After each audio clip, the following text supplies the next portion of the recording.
clue on the question, and you couldn't even understand what it says. Now that's going to break my heart, and if Yulia is here, she's going to cry too. So let's look at the first one. Basically, they give you a current density. So there is a J. Giving the J basically is giving you the I. Why do you give you the I? Because with the I, usually I would think Ampere's law will give me the field. How me to find the H? If I have the H, what I do? I have an H, I have B. I have a B, I can find the A, right? The potential. And but come to this question itself. After they give this one, they say part A. Find the differential equation about vector potential A, and actually it asks you to describe A in terms of the J, right? Link A with J. How do you link A with J? It's very far away from each other, and they also repeat that use Coulomb's law. Coulomb's law is basically saying the variance of A that is 0. So going to need that soon. So firstly, how do we get the differential equation? This is very straightforward, so I won't waste a lot of time on it. So firstly, let's deal with B. Okay, B is the rotation of A, of course. And so what is the rotation of B? Rotation of B is cos B equals to mu H, right? Okay.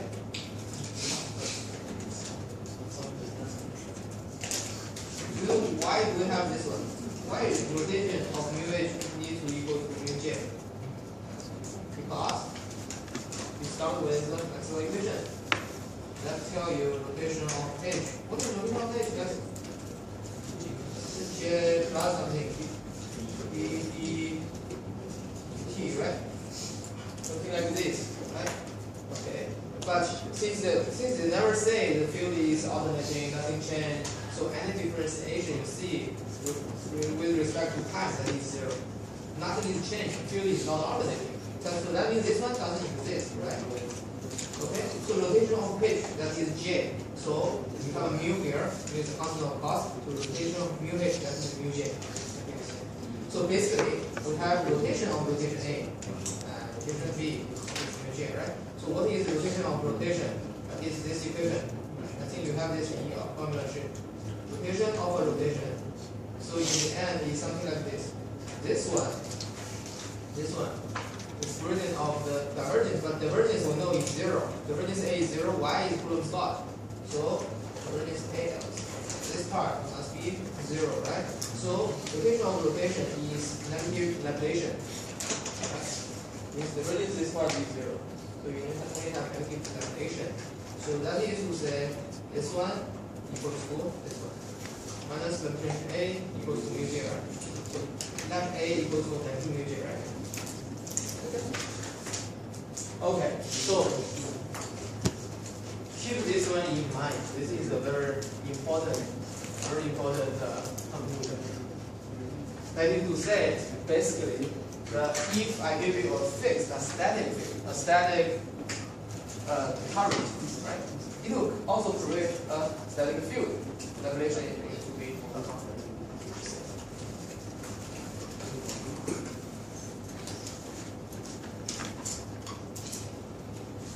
Okay, I like question B a lot.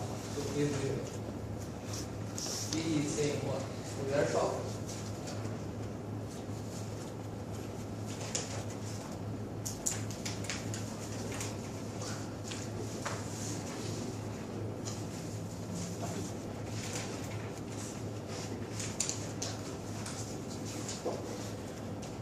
With all the information of A, and I tell you, I'm going to use cylindrical symmetry, and solve the differential equation.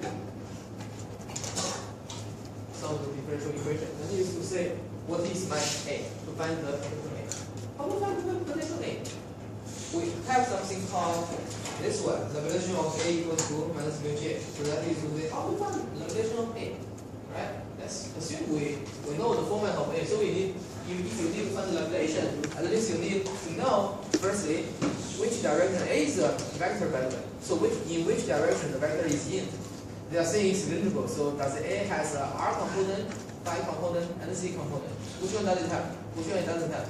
Because you're going to need those components. Another thing is, after you find each component, this component, let's say if you find the AR component, right? Is that a function of what? Is that a function of R? Is that a function of phi? So there are two layers of the knowledge. One is which component. Two is after you find one component. So how do you write down? How do you describe the component with? Right? It's a function of what? So these are two questions we need to ask. So first one. So look at this answer directly. First one is assuming A only have a Z component. Firstly, the A only has a. By the way, it's possible that A has R and phi, but this one is saying let's assume it only has Z. Why? Why? Because A is created by the current, right? And what's the direction of the current again?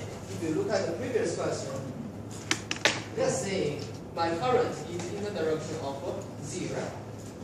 Is in the Z. So A, the field will follow the direction of the current. Potential and the current at the same direction. So when the current is in Z, my A is also in Z. That means you do not have AR, you do not have A phi, you only have AC. That is for sure. So we assume A is something like this. It's AC. Okay, one component only. So alright, right here. That means to say AR will be 0, and my A phi is also 0, right?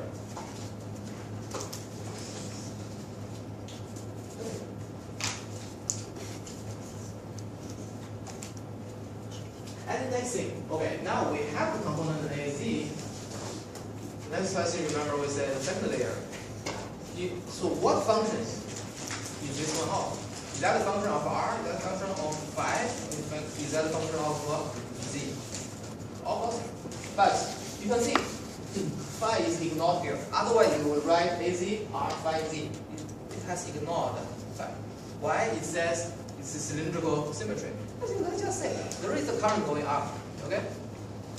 So how does the magnetic field look like? Something like this is surrounding this current, right? This wire. So when something surrounds, we are saying if you have a small circle or you have a big circle, the potential will be different, of course. We all know. As the distance increases, the potentiality will drop, right? So on different circle, you have different numbers. So it's definitely a function of R. But does the angle matter? Means I'm on the same circle. Does it matter? I'm on this side, on the opposite side. At different angle, different phi. Doesn't matter. It doesn't matter. Anywhere on the circle, you have the same magnitude of the potential. On the same circle, anywhere you have the same potential magnitude. Okay. So that is to say, this one is not a function of phi because of symmetry. Symmetry. It's wrong, right? So let's just say for now, we say we have a Z component is the function of R and Z. So we have this thing, this AZ thing. Okay, so now this one is fine. And next one, we haven't used our God condition. Divergence A in this one. So if you are holding this one,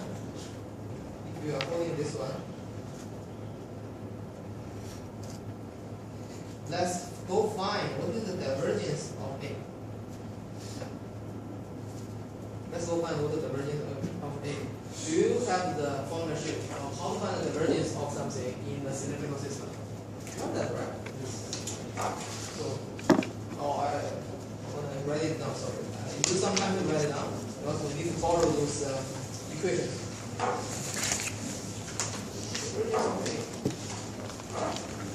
So if we have A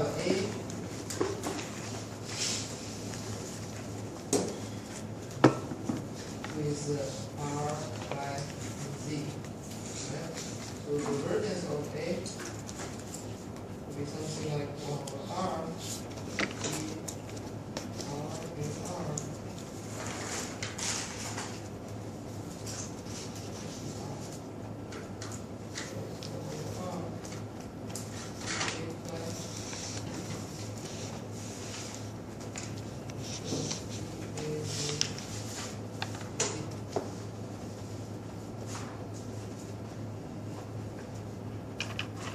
This is the divergence.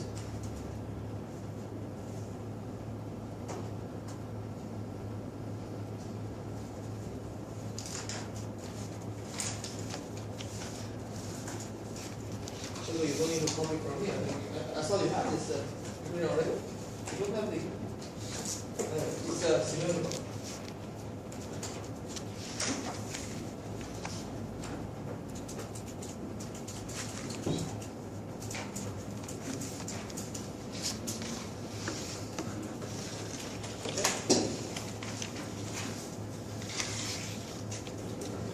Okay, and if we look at this one,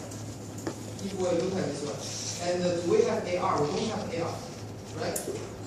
We do not have AR, and we do not have A5. So this one is 0. Only we don't have this one. So divergence is the last component, and we do know the divergence is 0, right? We know the divergence is 0. That means we say this last component must also be 0. That means AZ cannot be a function of Z. If it's a function of Z, this one is not 0. The divergence is not 0. So the rule goes, so since divergence of A, I have to write here. Divergence of A is the last one, right? It's E, A, Z, right? And we know this one is 0, so A, Z, not a function of Z, right? That means just now we assume Z is here. That is now the Z is not here. So this is conclusion. A is only a function of R, not a function of Z. So now we have here.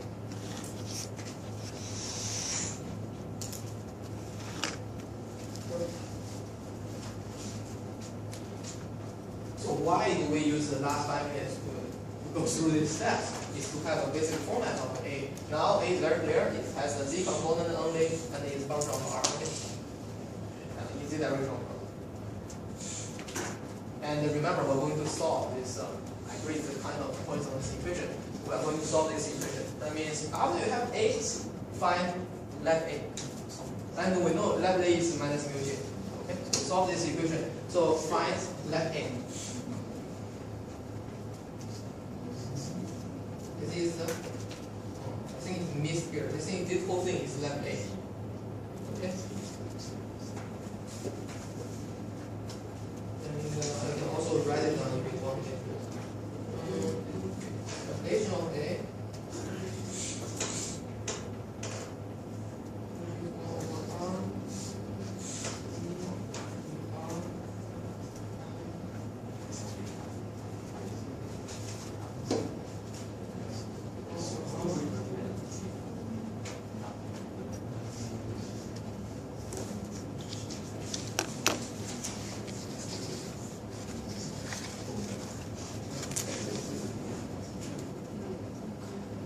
So this whole thing is a Laplacian of A.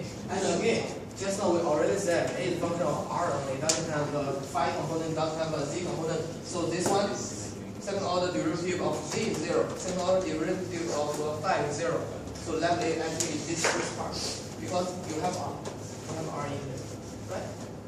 So that is to say, Laplacian of A is this part actually. That means something like this. And this one must be J. Okay, so now the question has been simplified or well, I don't know whether you call it simplified when you see something so complex.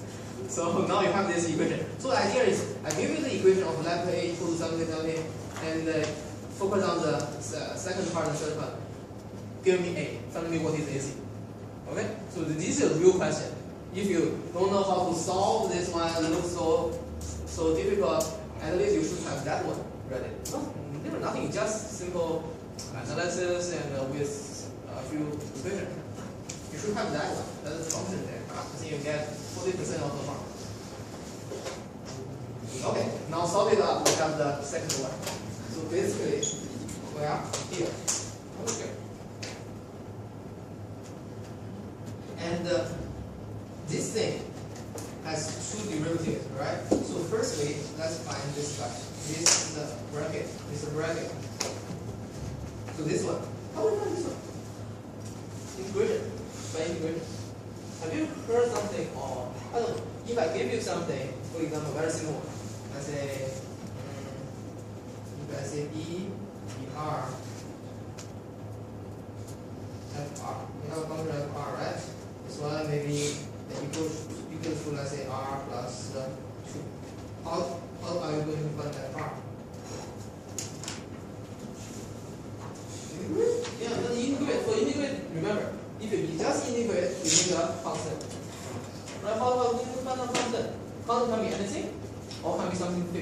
Okay, so generally you can just integrate and put the c or k there. Say this is a constant. Nobody can say you are wrong. It's only that you never get full mark. Because you need to tell them what is the constant, right? Okay, so in order to find the constant, there is another way. You there's something called the Newton-Leibniz theorem. No? Nobody? Okay, so that theorem basically is saying something like this very quickly. It just says if I have a function fr and another function small fr, okay? And the small one is the differentiation of the big one. Then you say the small r, small f, and small f is the d, big F, dr. Okay? Right? So this is Newton-Leibniz theorem. It says you have these two things, and the small one is the differentiation of the big one. So I have this theorem. Assume we have two constants b and a. So fb minus fa, calculate fb minus fa will be integration from a to b fr. Okay? So this is the theorem. No idea what this is about? Yeah. Oh, how about you just copy literally? Think about it. It's only that I have two functions, and this one is differentiation. And I have two constant b and a, so fb minus fa is integration from a to b, small f. Okay? And the question is, what is my fb here? For my fb in this case is fa plus a to b fr dr, right? Okay? And I do two things. Actually, I do, if I do it, I do it within 10 seconds, but I slow down. I say let a equal to 0. Let a equal to 0 can be any constant. So my fb will equal to f0 plus integration from 0 to b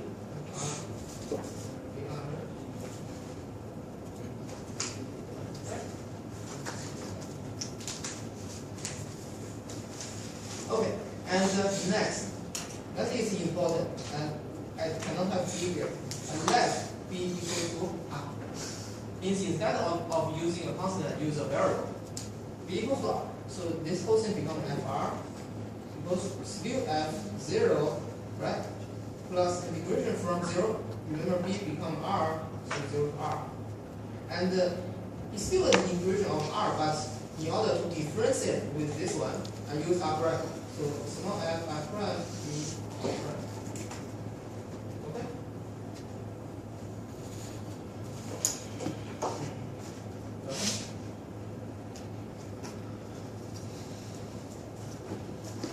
So the next time you are given something like this. Something like this, they just tell you there is differentiation. How do you find this guy? Not just integrate. So this guy will equal to, this is the constant you are looking for, f0, or f0. Okay? You find what is the value at 0. And you plus integration from this constant, from 0 to r, your variable. And this is the normal integration. Okay? So this is the way of looking for a certain value for that constant. Even if you cannot calculate this one, you can leave it here and say, this is the, just describe this. You say, this is the value of the function when r equal to 0 or something. You get more marks than just pure integration.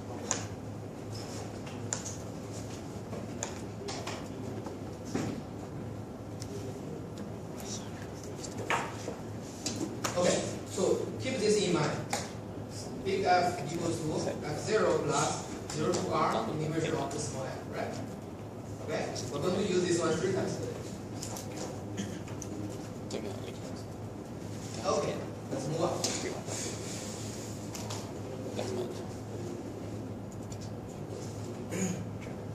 Remember now, just now we're here. So how do we find this inner part, right? Remember? How do we find the inner part? Means the capital letter of f. From, you see the equation from 0 to r, right? 0 to r, and this is no integration. By the way, the integration is not this one. Okay? So in this case, I'll go that. So in this case, r dAd r, this is the r and r. Okay? And then minus mu r j is your small and r. Okay? Now you're trying to find the big f. That means the inner part. And you do the integration of the small f from 0 to r, and you plus what is the value at 0. What is the value of this at 0. Okay?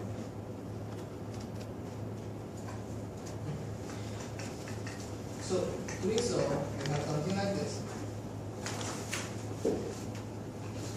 So now what do we have? We have this one. Look at the first part, and look at the last part. We are one step away from the outside. That is to say, we have only first order differentiation of A will equal to something like this. It looks complicated, but you don't really need to calculate it. So it's limited. Think this one is a constant. And how do you find A? So first of course you move this R to the right. Okay? So this one becomes R squared, something like that. And again you do the integration thing. But again, you integrate from something certain. Okay, by the way, for this one, either I don't want to use R naught, because then you need to say what is my R naught?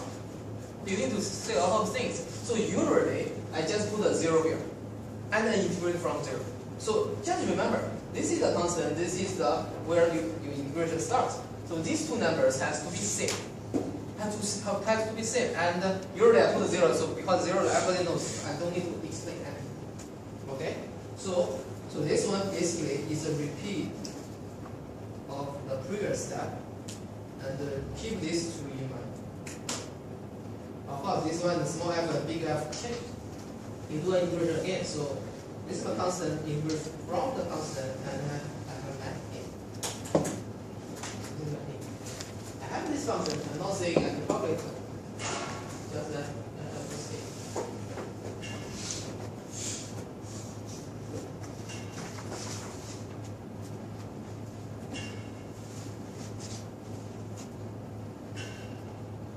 Okay. By the way, why do I say this one? You have to know is well, there are certain questions other than this guy. There is another thing I can test you. That is from the potential you can find the E, right? Remember from the phi you can find the E. What if I give you E after you find the phi? No people will just integrate, right? And you need a big constant again. So for this one, after you know this one, you can do something like this. So for example, just not relevant to this one, something quick. Let's say if you, I don't know, I'll give you the phi x, right? And give you the ex. Okay? So if you know E, how do you find the phi? Okay? You do integration of course, because E is a differentiation, actually doing negative sign. So negative differentiation, negative integration. So instead of just integrating, say firstly, I have something like this. Plus from 0 to x E, I call it x squared, ex, right? And you need a negative sign. Means you integrate this one as 0, but it gives you an integration limit from 0 x start and integration to x. Okay? And this whole thing will be that x. Okay? Okay. To make things even easier, I don't want to use 0. Because 0 means just here. I don't use 0. Instead, I use infinity. You can always integrate from infinity, by the way. But that means to find the limit. It's a pure math question. The problem is this one. Benefit is this one. Because the potential at the infinity is always 0. Okay? That means by doing so, I don't need to worry about this guy that is 0. So my facts will just be. Okay, so this is another application of the so-called table. Remember we have A. After you have A, it's very easy to have this. Why? Just take it from B, right? B is from potential of A, right? Okay, so A is this one, right? Okay, so from A you find the rotation of A, you find A. By the way, when I give you the A here, do not just blindly find the rotation of this one. You kill yourself. It's just simple. What is rotation of A? What is A? We talk many times. A has only Z component. It's a function of R. Right? You just go to the rotation equation. You see which one is zero. There are a lot of zeros. Right? Because only have one component. Don't just rotate. Like previous student rotate anyway. And confused. So, okay, by the way, this one is to say basically rotation of A happen to be negative dAz dr. Okay. We don't have time to this, but you go to the equation to find this one. So you find what is not H.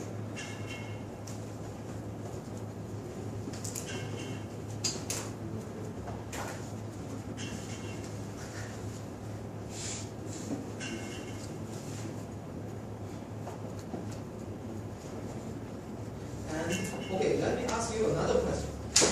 Let me ask you another irrelevant question. Let's say, what's this one? Okay? I said, not that okay. We have this one. What do you do? We have this one. What do you do? You need to find this one. So how many people will just find my A and find differentiation? How many? Okay. Because I speak in such a way so nobody can raise hand. So I know a lot of people when they have A, they say, oh, I have only one thing to do, just find differentiation. And look at yourself too. Look at what is A. Tell me how to do.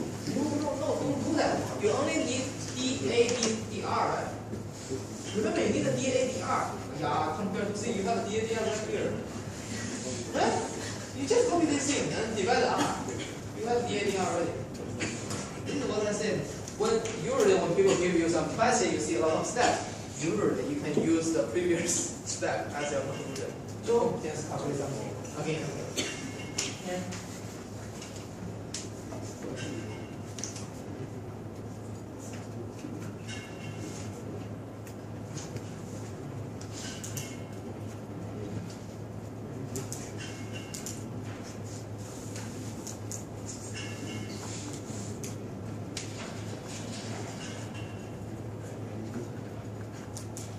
Okay, and next. Next one actually is straightforward.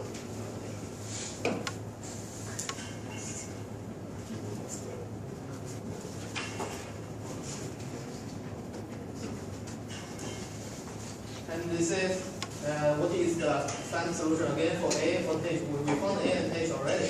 They're just saying what if I change the condition? I do not give you the current density J. I don't have J. Instead, I'm just saying in this wire, the total current is that. And the wire has the radius of A.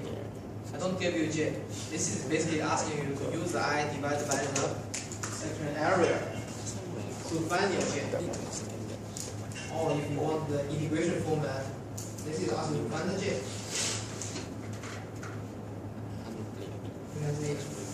How do I find the J? Just use I divided by plus an error, right? Over an error. Just give you I, give you the radius, you will be able to find J. And after that, after you find J, basically you find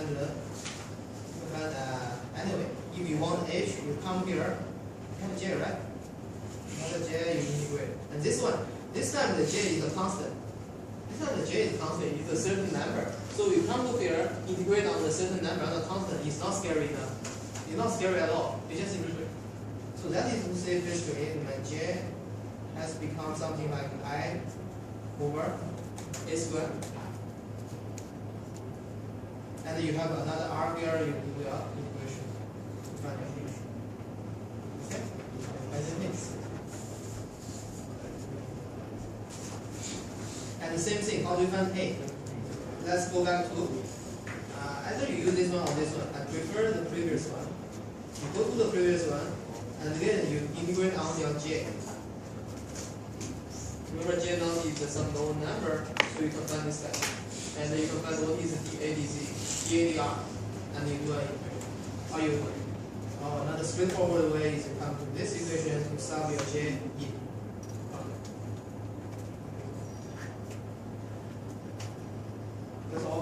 rest steps are about.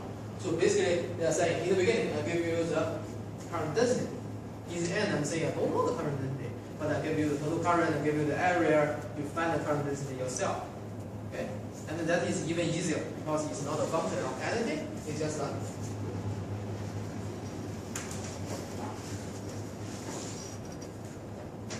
Okay guys, let's move on and look at